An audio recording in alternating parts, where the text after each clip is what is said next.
प्राची दिसि शशि उयऊ सुहावा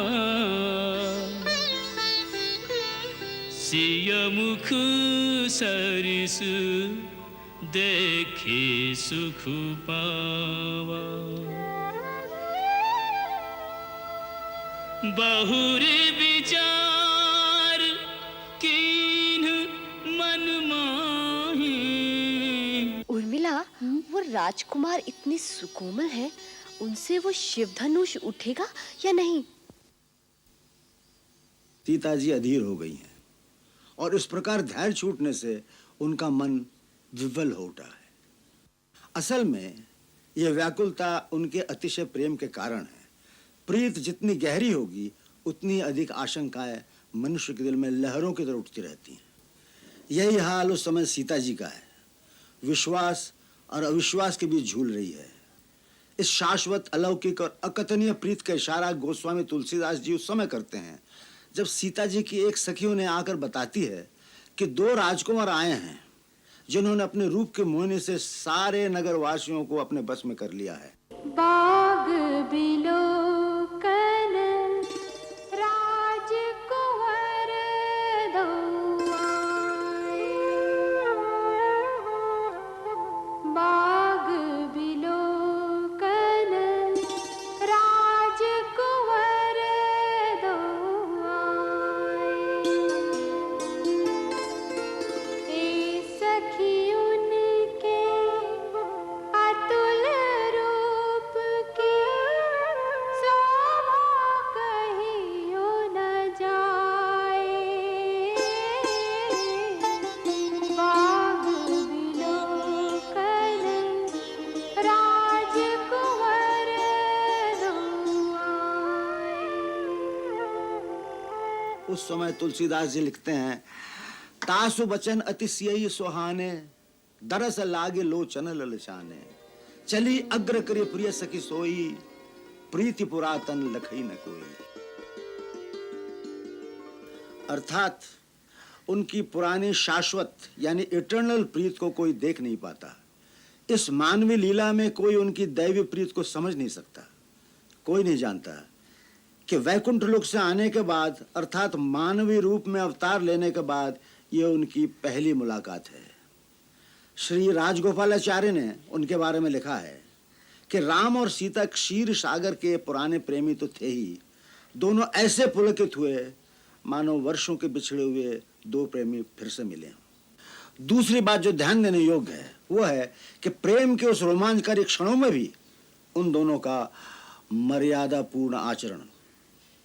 पुष्प वाटिका में श्री राम को देखकर जब सीता फिर गौरी मंदिर में जाकर देवी से प्रार्थना करती है, उस समय उन्हें इस बात का भान है कि वो अपने पिता की प्रतिज्ञा के अधीन है।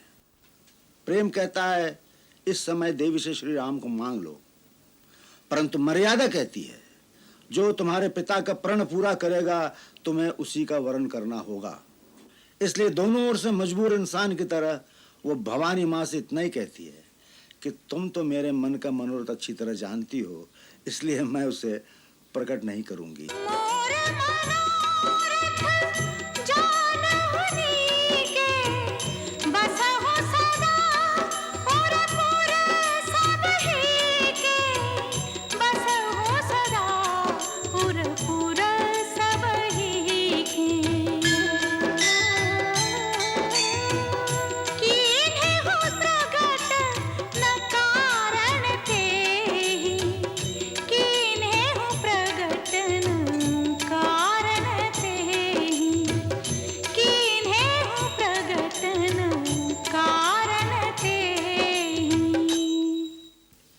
आज के ज़माने में भी यदि हम संयम और यही मर्यादा पाल सकें तो हमारे सामाजिक और पारिवारिक जीवन में से बहुत सा तनाव निकल जाए और प्रेम का वातावरण चारों ओर फैल जाए। जय राम जी की।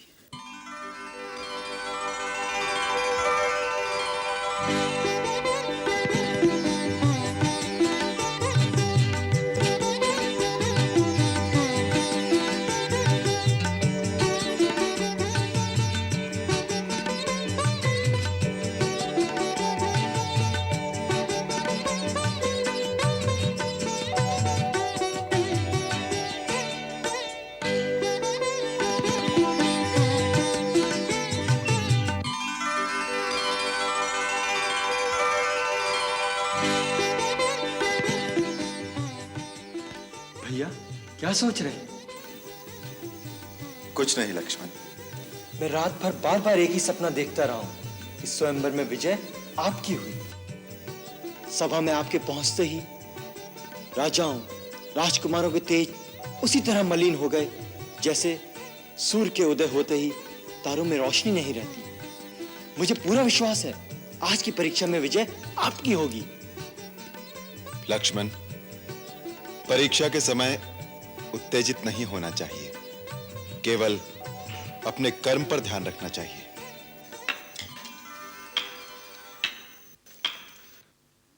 आयुष्मान कीर्तिमान हो वत्स।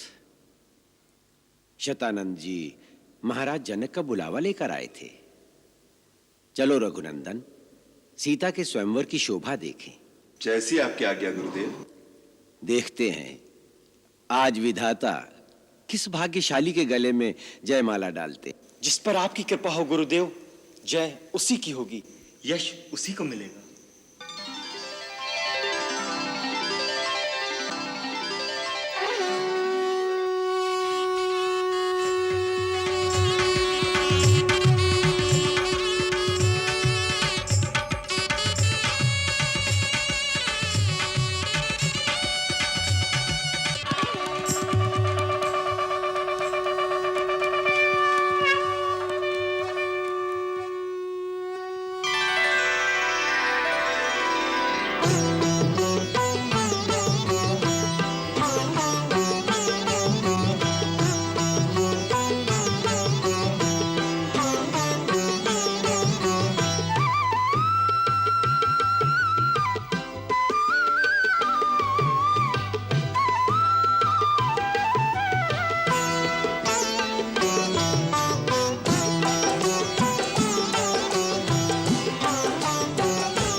यही वो धनुष है। इससे उठाकर झुकाना क्या कठिन है? कठिनाई का तो तब पता चलेगा जब इसे उठाना पड़ेगा। हाँ, धनुष उठाएंगे। सुना है इससे बड़े बड़े पराक्रमी वीर नहीं उठा सके। वो वीर नहीं, ढोंगी होंगे। मेरी बारी आने दो, देखना कैसे फूल की तरह इसे उठाता हूँ। तुम्हारी बारी आने से पहले किसी और ने उठा लिया तो यहाँ से जीवित नहीं जाएगा। राजकुंवर तेहि अवसर आए, मनहु मनोहर था तन छाए। गुण सागर नागर बलबीरा, सुंदर श्यामल गौर शरीरा। राज समाज विराजत रूरे, उड़गन महु जनु जुग विदु पूरे। जिनकी रही भावना जैसी, प्रभु मूर्ति तिन देखी तैसी। प्रभु मूर्ति दिन देखी तैसी।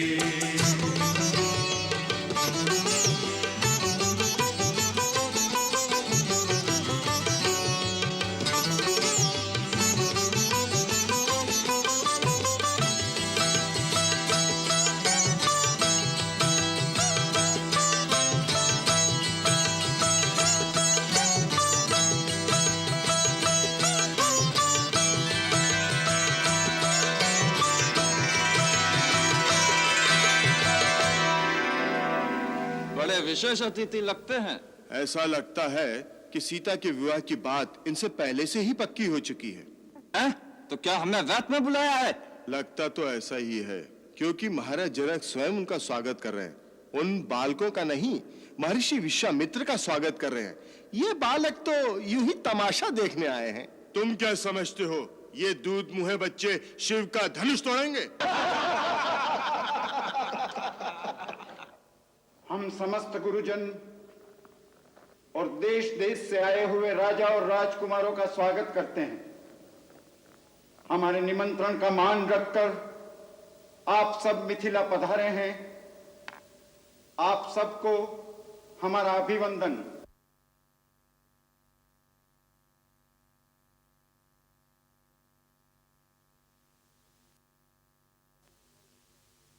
महाराज, अब राजकुमारी सीता को सभा में बुलाना चाहिए।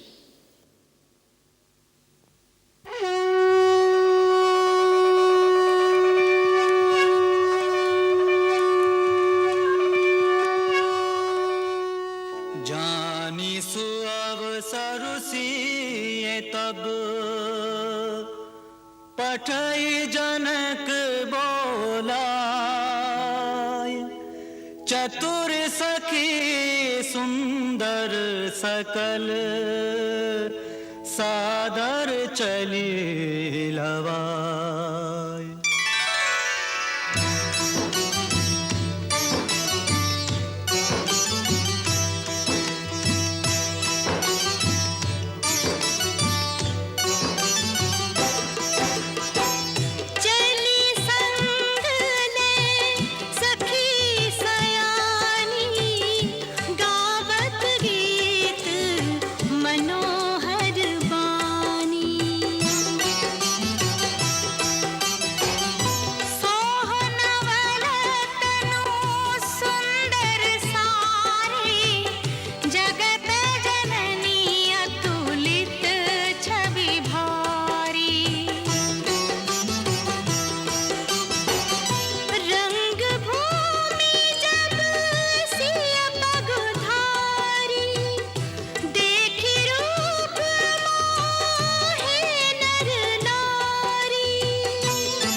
गुरुजन लाज समाज बड़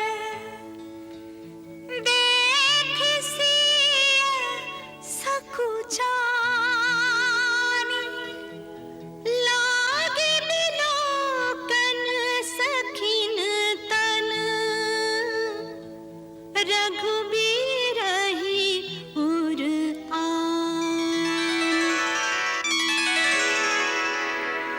तब बंदी जन जनक बुलाए, बिरदावली कहत चली आए।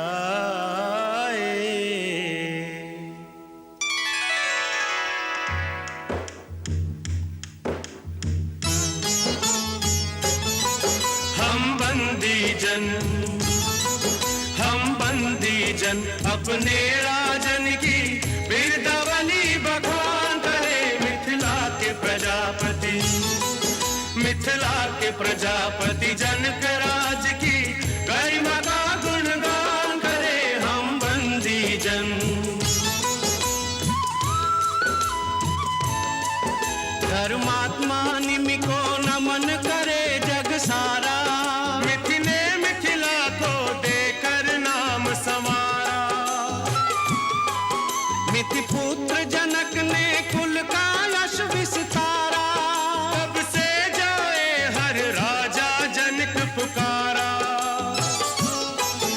इस कुल के सभी नृप, इस कुल के सभी नृप वीर यशस्वी दया धर्म और दान करे। हम बंदी जन, हम बंदी जन अपने राजन की बिरदावली बखान करे। हम बंदी जन।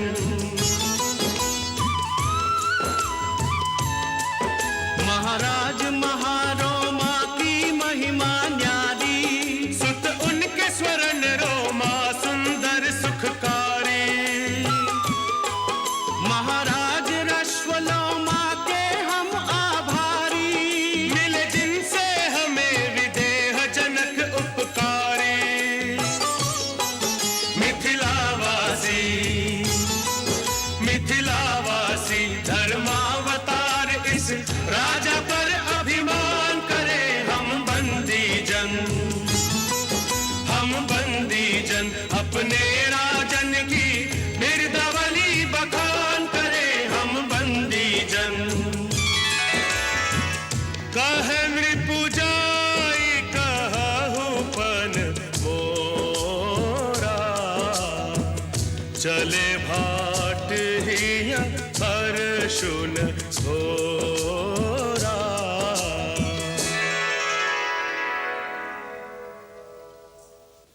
अब हमारे